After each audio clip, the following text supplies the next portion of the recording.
네, 안녕하세요. 한국침례교 신학연구원 구약 김종호 교수입니다. 오늘은 성결법전, 레위기에 나오는 성결법전에 대해서 한번 살펴보는 시간을 가져볼게요. 흔히 우리가 이제 모세율법이다 이렇게 얘기할 때 모세오경에 나타난 하나님의 율법을 가리킵니다. 근데 창세기를 읽어보면은 모세오경, 모세율법이라고 이야기할 수 있는 율법에 대한 내용들이 사실은 찾아보기가 좀 어려워요. 그렇지만 출애굽기하고 레위기 그리고 이제 신명기에는 구체적인 하나님의 율법들이 나와 있습니다. 특별히 이제 세 가지 중요한 율법을 우리가 찾아볼 수 있는데요. 첫 번째는 출애굽기에 나오는 계약법전이에요. 20장에서 23장까지 나오는 우리가 그 십계명이 들어가 있는 성막을 만들기 전에 이스라엘 백성들이 처음 하나님과 계약을 맺은 계약법전이 조금 짧게 나오고, 그 다음에 이 레위기에서 17장에서 26장까지 성결법전이라고 이야기하는 성결한 삶, 하나님의 백성으로서 사는 거룩하고 깨끗한 삶에 대한 성결법전, 그리고 신명기는 12장에서 26장까지 이제 신명기 법전이라고 해서 하나님께서 주신 땅 가나안 땅에 들어가서 이스라엘 백성들이 구체적으로 지키면서 살아야 할 명령과 하나님의 규례들을 가르쳐 주고 있습니다. 그리고 민수기에는 이런 하나님의 율법들이 중간중간에 조금씩 나오고 있어요. 그래서 이 예수께서도 말씀하신 이제 모세율법, 우리가 이야기하고 있는 율법이라는 그 개념이 모세오경 전체를 나타나는 것이 아니라 레위기와 신명기와 출애굽기에 이제 조금 집중적으로 나타나고 있다는 것을 우리가 살펴볼 수가 있습니다. 법이라고 말하면 우리는 굉장히 이제 딱딱하다고 얘기하지 않습니까? 사실 이 법은 이제 어떤 규칙 같은 것을 지켜야 되는데 사람들이 지키지 않으니까 법이라는 걸 만들어 놓은 거예요. 근데 사람들이 일반적인 것들을 그냥 지키기만 한다면 법보다 그 위에 있는 게 우리는 이제 판례다, 조례다 이렇게 이야기하는 상위법들이 있어요. 그거는 상식이라고 이야기할 수가 있죠. 근데 그런 판례나 조례보다도 더 위에 있는 것을 우리들은 도덕이다, 양심이다라고 이야기를 합니다. 예를 들어서 뭐 차도에서 빨간불일 때 이제 건너가면 안 된다라는 이 도시에서 살면서 규칙이라는 것을 만들어 놨는데 이거는 그냥 도덕적으로 양심적으로 지키기만 하면은 법이라는 게 필요가 없는 거예요. 그런데 이것을 지키지 않으니까 법을 만들어서 지키지 않았을 경우에 주어지는 페널티 같은 것들을 정해놓는 거죠. 벌금이 얼마다, 아니면 징역을 어떻게 살아야 된다, 도둑질했을 때 얼마 이상은 얼마의 배상을 해야 된다, 사람을 죽였을 때 그 분을 품고 죽였느냐 아니면 과실치사를 했느냐에 따라서 그가 징역을 몇 년을 살고 아니면 뭐 사형을 당하게 되고, 이런 구체적인 것들을 적어 놓은 것들입니다. 사실 이것들은 그래서 인간이 이제 더불어 살아갈 때 지켜야 할 것들, 이런 것을 정리해 놓은 것을 우리가 이제 법이라고 이야기를 하죠. 하지만 이 세상에 있는 모든 사람들이 양심과 도덕에 따라서 생활한다면, 또 상식적으로 생활을 한다면 사실 법이라는 것은 없어도 되는 그런 존재인데, 안타깝게도 인간이 그렇게 삶을 살지 못하기 때문에 이제 법을 정해 놓습니다. 그럼 이제 문제는 이 법이 아주 엄격하냐 그렇지 않느냐로 또 나뉠 수가 있어요. 뭐 정확한 얘기는 아니지만 이 중동의 뭐 사우디아라비아 뭐 이런 데는 뭐 도둑질을 했다 그러면 뭐 손가락 한 개를 자른다, 손목을 자른다, 이런 법이 있다고 하면 굉장히 가혹하잖아요.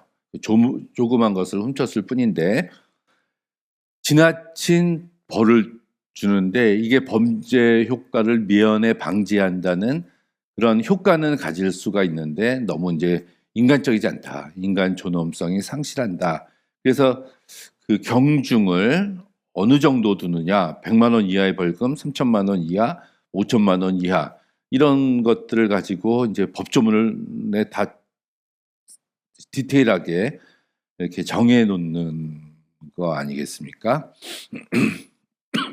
그래서 가혹하게 엄격한 그런 법이 있을 수 있고, 아니면은 반대로 그게 또 인간의 어떤 존엄성을 세워주고 인간의 가치를 존중해주는 법이 사실은 또한 나올 수 있어요. 그것은 그 법 이면에 후면에 흐르고 있는 그 정신에서 우리가 찾아볼 수가 있습니다. 그런데 그렇다면 이 성경에서 말하고 있는 이 계약법전이나 성결법전이나 신명기 법전에 나타나는 이런 법은 과연 어떤 성질의 것을 가지고 있는지, 하나님께서 이런 법을 왜 주셨는지 우리가 몇 가지만 이렇게 읽어봐도 우리가 쉽게 그 의도를 찾아볼 수가 있습니다. 그래서 아울러 이 모세 시대 때 정해졌다고 우리가 얘기하고 있는 이 법전들과 그 시대 또는 그 전 시대 때 이 고대 근동 지방에 있는 법들하고 조금 비교를 해보면 성서에 나와 있는 이 법과 그들의 법과의 차이점을 우리가 또 찾아볼 수 있을 거라고 생각을 합니다.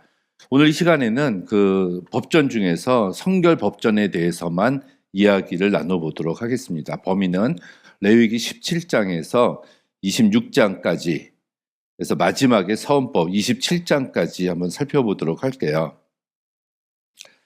자, 성결법전이 17장, 레위기 17장에서 시작을 하는데 이 17장에서 20장까지의 내용은 일상생활에 대한 법을 이야기를 하고 있는 것을 우리는 찾아볼 수가 있습니다. 17장에서 우리가 피 얘기하잖아요. 그래서 피를 먹지 말라는 그런 얘기가 나와 있는 부분이 17장이고요. 18장은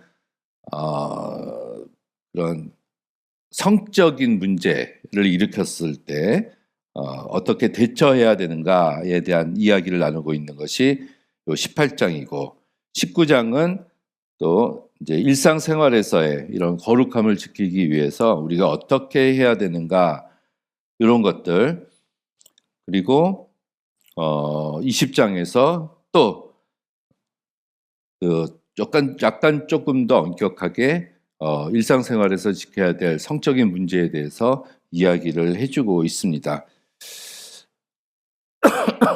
일상생활에 관한 법이라는 의미는 뭐냐면은 이 법은 우리가 동떨어진 게 아니라는 얘기예요.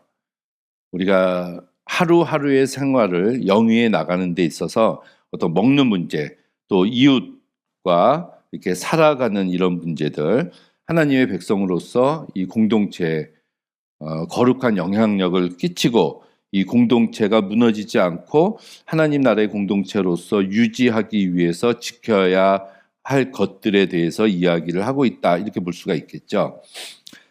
조금 더 자세하게 살펴보면 17장에서는 피에 대한 이야기를 이제 언급을 합니다. 그러면서 육체의 생명은 피에 있기 때문에 피채 먹지 말아라. 피가 하나님께 드려야 할 거룩한 것이다. 왜냐하면 피를 생명이라는 것과 동일시해서 그래요.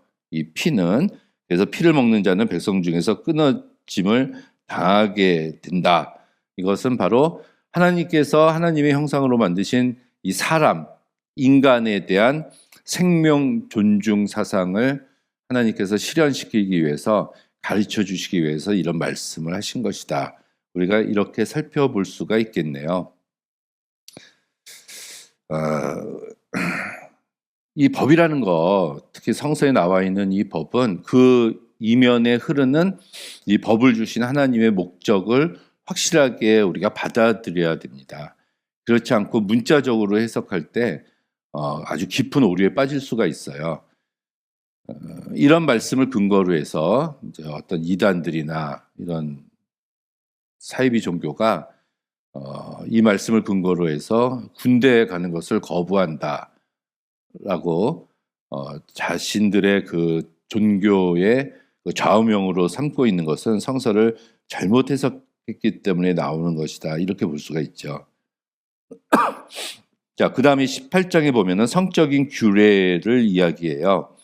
이 중에서 골육지친이다 이런 말씀들이 나오면서 하체를 범하지 말라. 그러니까 성적인 관계를 갖지 말라라는 얘기죠. 그러면서 이제 내 어머니, 계모, 누이, 고모, 이모, 이복, 누이, 이부, 딸, 백모, 숙모, 며느리, 형수, 제수, 처제, 처형, 손녀, 외손녀에 이르기까지 그런 관계를 맺지 말아라. 이렇게 이야기하고 있는 것을 우리는 발견을 할 수가 있습니다.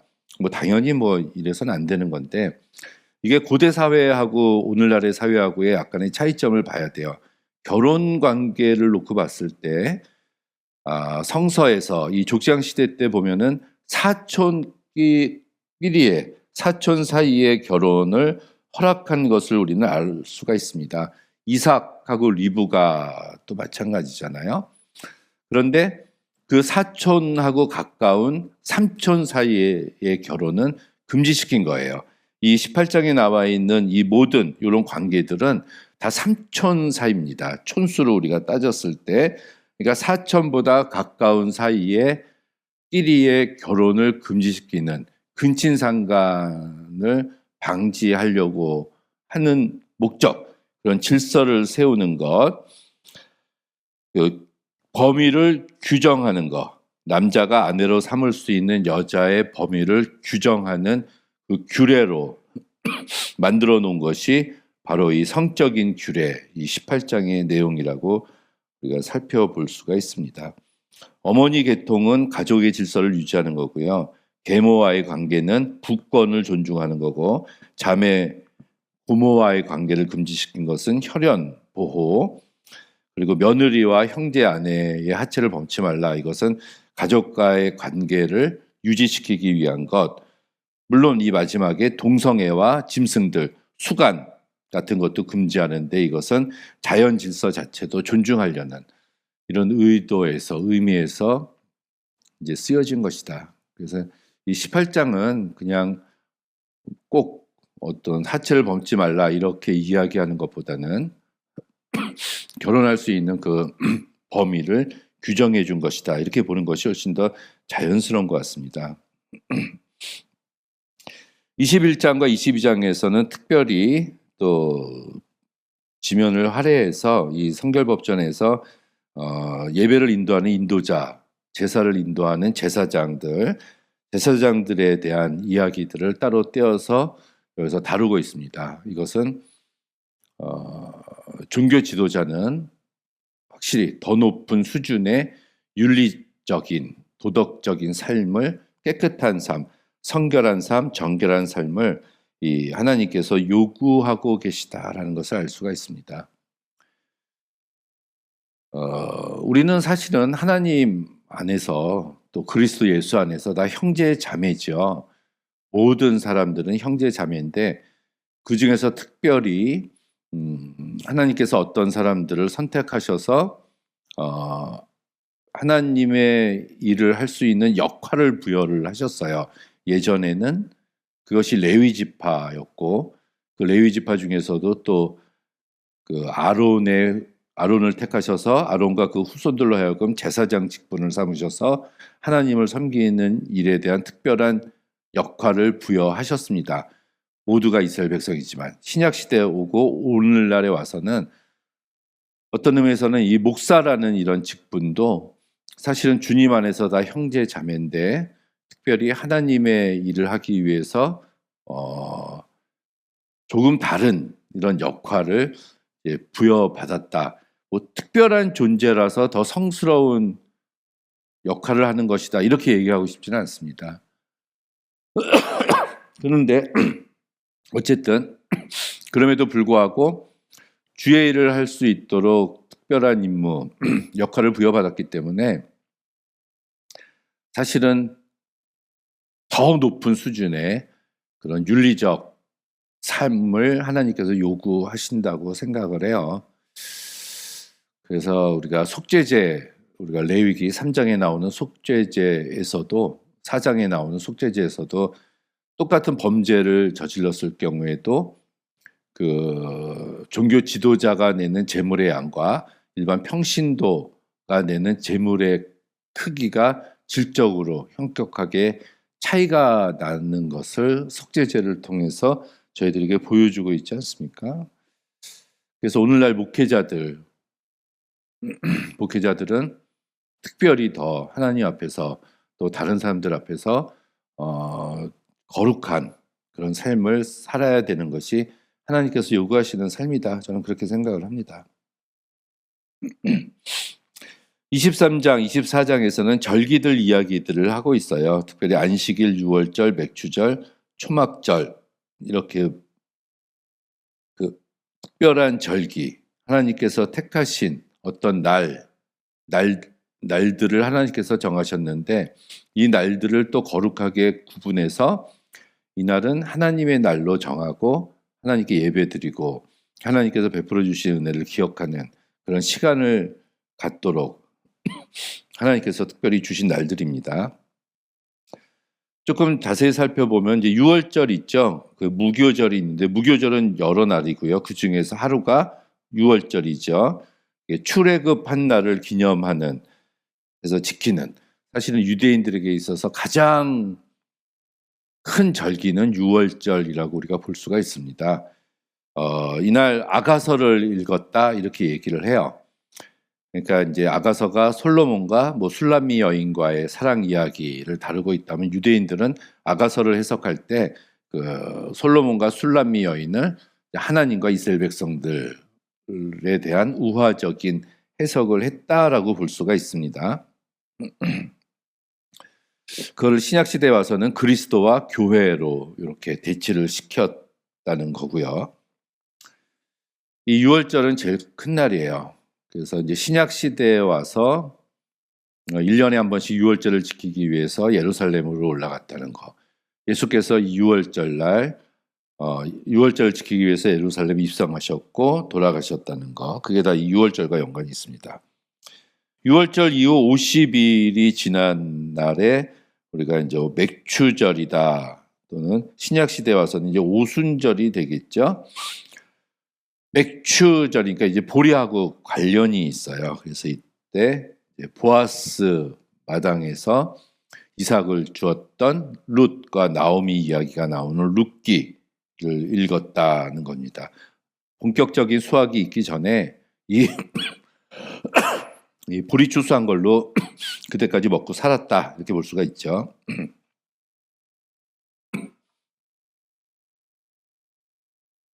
자, 그 다음에 아부월 9일이라는 날이 있습니다. 이날은 예루살렘이 멸망한 날이에요. 그래서 성전이 파괴가 됐죠. 이때 이제 예레미야 애가서를 읽었다. 그래서 이 날을 기억한다는 거예요. 이게 굉장히 유대인들은 자기들이 곤란에 처한 날, 어려움에 처한 날, 그런 날을 기억하고 지켰다는 것을 알 수가 있습니다. 그 뒤에 이제 속죄일, 이게 레위기 16장에 나오는 1년에 한 번 지키는 날이지요. 이스라엘 사람들이 자기들의 죄를 백성들이 다 모여서 고백하는 날, 하루 금식하는 날. 이 날이 이 장막절, 초막절이라고 하는 일주일 동안 지켰던 그 날 중에 하루가 나옵니다. 이 장막절, 초막절은 우리나라의 추석하고 같은 날이에요. 그래서 1년 동안 농사 지은 것을 하나님께 드리면서 하나님께 감사하는 날. 근데 그러면서 또 읽었던 책이 전도서라는 얘기예요. 모든 것이 헛되지만 하나님은 헛되지 않다. 이런 정신을 가지고 있었다는 얘기겠죠. 이제 수전절이라는 것도 있어요. 하누카라고 하는데 이거는 구약에는 안 나옵니다. 그 요한복음에 나오지만은 그 배경은 구약이에요. 그 구약이라기보다는 신구약 중간사라고 볼 수가 있겠죠. 그 마카비 혁명으로 인해서 그 혁명이 성공하고 하스몬 왕조가 세워질 때 성전에 초를 켰는데 일주일 동안 그 초가 꺼지지 않았다. 그래서 그날을 기념하는 성전을 다시 찾은 날 해가지고 지킨 날이 수전절. 요한복음 10장에 나옵니다. 그리고 마지막으로 불임절, 제비 뽑다라는 불임절이 있어요. 이건 에스더의 기원을 하고 있죠. 그 페르시아에 잡혀가 있었던 유대인들이 하만의 계략에 의해서 모두가 죽임을 당할 뻔했지만 모르드게와 에스더를 사용하셔서 그 백성들을 구해내셨다는 것을 기념하기 위해서 지켰던 이런 불임절이 있습니다. 이런 절기들을 주신 것은 하나님께서 어떤 날들을 정해서 하나님께 예배드려라, 이런 말씀으로 주신 것이다라고 볼 수가 있습니다.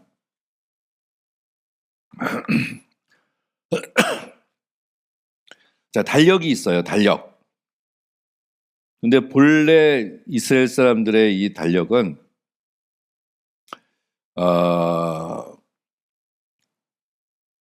본래 이스라엘 백성들이 가지고 있었던 달력을 밀력이라 그래요. 그래서 우리가 맨 처음에 나오는 요 밀력, 7월로 시작을 하는데 교회력으로는 요때가 1월이 돼요. 왜 그러냐면은 이 6월절이거든요.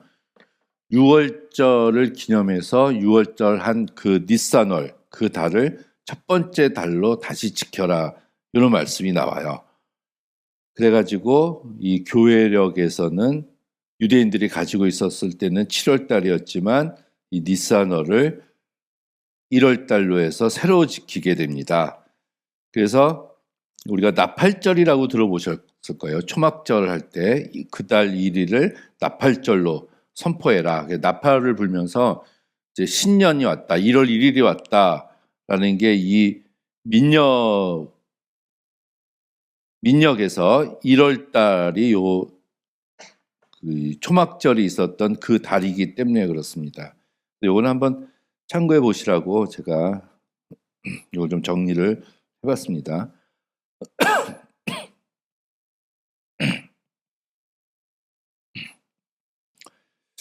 예, 중요한 것은 이 성결법전 중에서 여러 가지가 있지만 그 희년이라는 게 있어요. 희년 25장에 나오는데 요거 가지고 제가 이제 논문을 한번 쓴 적이 있습니다. 요벨, 이거 나팔인데 이게 50년째 되는 해에 희년을 선포하라. 왜 50년이냐면은 이게 7년째 되는 날이 안식년이거든요. 근데 7년이 7번 되면은 77이 49, 안식년이 7번 돼서 이제 그 7이나 완전수를 한 번 더 왔잖아요. 그래서 그 해에 그 다음 달이 50번째 되는 해입니다. 이게 몇 월 며칠이라고 정해진 것이 아니라 그 서수예요. 서수. 몇 번째 되는 해, 그 해를 자유의 해, 은혜의 해로 선포를 해서 수양의 뿔로 만든 나팔을 불었을 때 희년이 시작이 된다, 이렇게 이야기를 했어요. 그래서 이 희년의 의미는 자유를 선포한다, 그 모든 노예들을 해방시킨다는 거, 그리고 팔렸던 토지를 반환하라는 거, 그리고 땅도 쉬게 한다는 개념을 가지고 있습니다. 이게 어떤 의미가 있냐 하면 이제 희년이라는 것이 이제 몇 년도가 이제 정해졌다고 예를 들어서 봅시다. 몇 년도 정해졌고 뭐 이스라엘 백성들이 가나안 땅에 들어갔어요. 그래서 땅을 골고루 분배를 받았습니다. 그래서 그 해부터 이제 첫 번째 해로 정해서 50년 후가 희년이 되는 해다라고 선포를 했다고 봐요. 그럼 50년 동안 그 땅에서 백성들이 살고 있는데 살다 보니까 여러 가지 사정들이 생겨서 누구는 농사를 잘 지어서 수확이 잘 돼서 부자가 됐지만 누구는 뭐 계속 실패를 했다거나 뭐 집안에 어떤 문제가 있다거나 해가지고 농사가 실패하고 빚을 지게 됐다. 그래서 처음에 빚을 지다가 그 다음에 빚을 갚을 수가 없으니까 자기가 그 농사지었던 토지를 팔았다. 그래서 소작농을 하다가 그래도 빚에서 벗어날 수가 없으니까 살던 집을 팔았다. 가옥. 그러다 그것도 안 되니까 나중에는 자기 자신도 팝니다. 가족들도 노예로 팔았다는 얘기예요.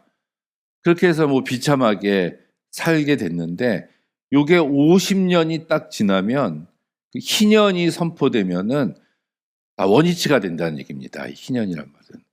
그래서 그 팔았던 그 토지 무르기, 가옥 환원, 그 노예 해방, 빚 이자, 빚 무르기가 돼서 원상태가 된다는 거예요. 50년하고 똑같이.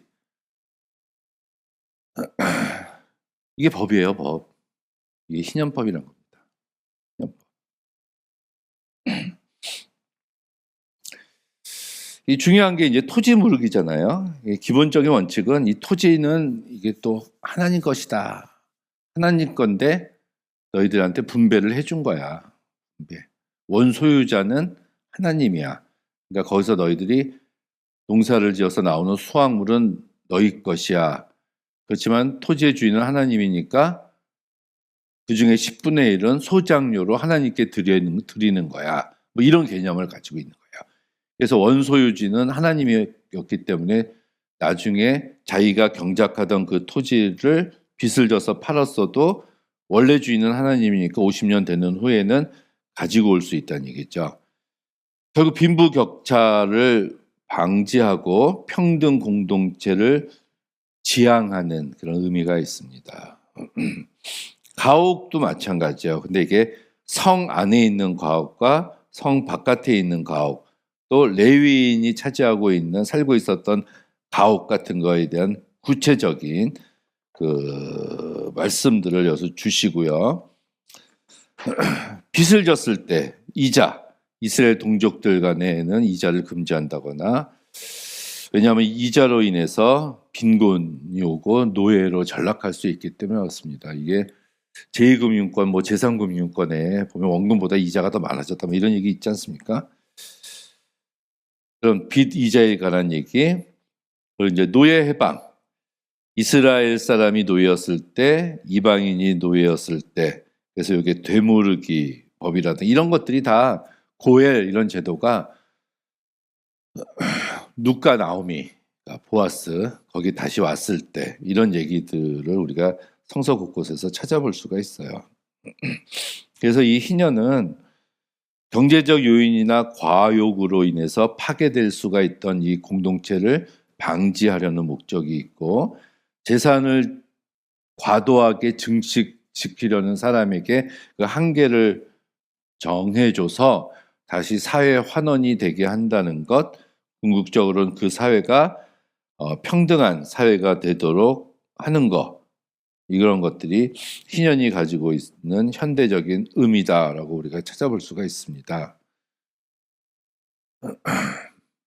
종종 이 교회에서 뭐 우리 한국 교회에서도 뭐 몇 년 전인가요? 또 뭐 희년을 선포한다, 올해가 뭐 희년의 해다 이렇게 얘기하는데, 이런 것들은 하나도 지키지 않고 그 말로만 희년이다 한다고 그게 희년이 되는 건 아니잖아요. 그래서 제가 한번 찾아봤습니다. 그래서 이 모세오경 이후에 구약성서 말라기까지 뭐 신약에서도 언제 뭐 다윗 왕 시대 때든지 뭐 솔로몬 왕 때라든지 아니면 에스라 시대 때 아니면 예수님 시대 때 성서 어디에서 그 해를 희년으로 선포해서 지켰다라는 구절이 있나 하고 제가 살펴봤는데 나오지는 않아요. 한 번도 못 봤습니다. 어느 해를 희년으로 지켰다는 거. 그렇다면은 이 레위기 25장에 나오는 성결법전 안에 나오는 이 희년법이라는 것이 인간은 영원히 지킬 수 없는 실제적인 법이 아니라 그냥 이상적으로 하나님께서 말씀하신 그런 법이란 얘기인가? 근데 저는 또 이제 그런 생각은 들지 않습니다. 이상적인 이야기를 하나님이 말씀하시진 않으셨을 거 아니에요? 이렇게 해도 좋다가 아니에요, 법은. 이렇게 해야 한다라는 명령이죠. 그래서 하나님이 지키라는 이 법을 인간들이 안 지킨 것이지 이 법 자체가 유명무실한 것은 아니다라는 생각을 합니다.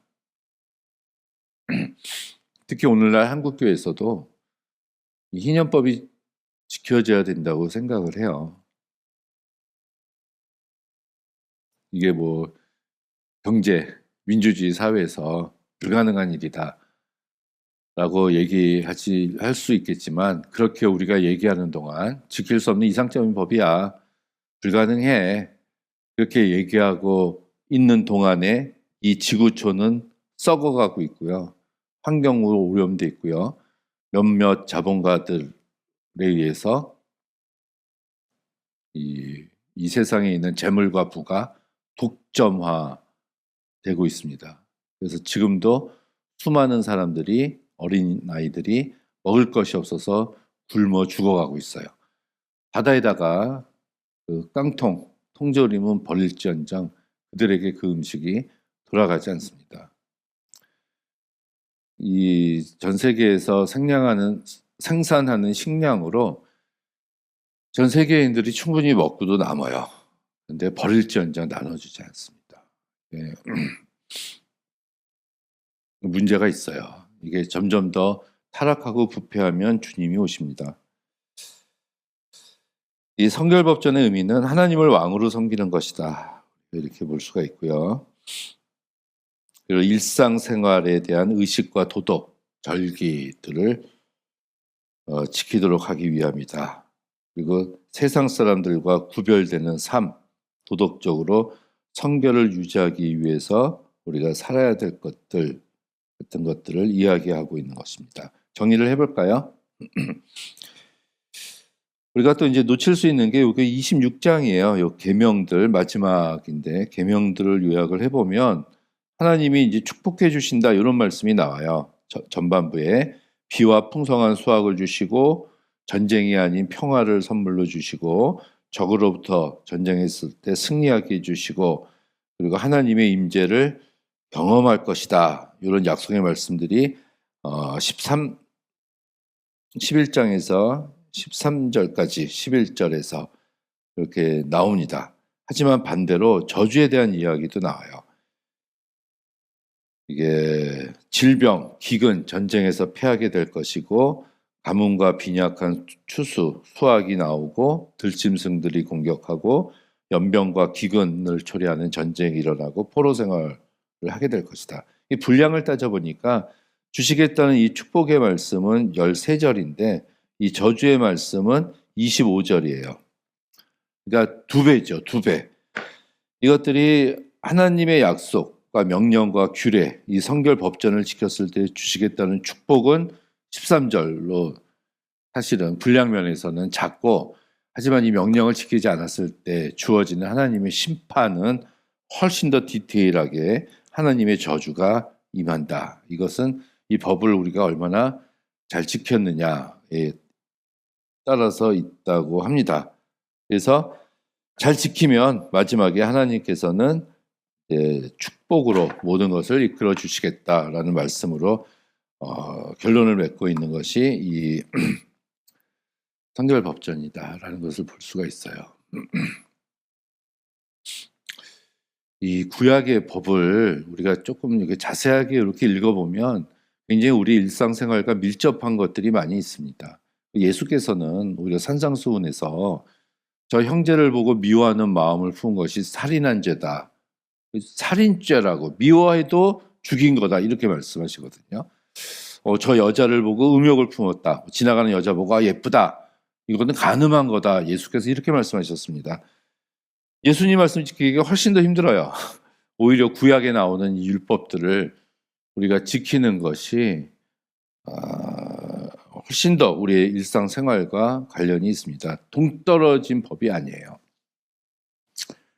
성경을 읽어보면 우리가 믿음 생활을 하기 위해서 기도도 해야 되고 열심히 헌금도 해야 되고 예배에도 참석해야 되고 이런 말씀들이 성경에 굉장히 많이 나오죠. 하지만 그것보다 더 많이 차지하고 있는 구절들은 우리가 그리스도인으로서 하나님의 백성으로서 이 세상을 살아가면서 이 삶 속에서 어떻게 그리스도의 향기를 나타내고 하나님의 백성으로서의 삶을 보여줄 수 있느냐. 그럴 때 하나님의 명령과 율법과 규례를 지켜야 된다. 그 규례가 뭐냐? 명령과 율법이 뭐냐? 그게 바로 오늘 우리가 공부한 성결법전이다. 이것들을 우리가 찾아볼 수 있다는 얘기입니다. 그래서 딱딱한 것도 아니고요. 저는 어려운 것도 아니라고 생각을 합니다. 우리가 이것을 잘 보고 좀 친해졌으면 좋겠다. 이런 말씀을 드립니다. 네, 감사합니다.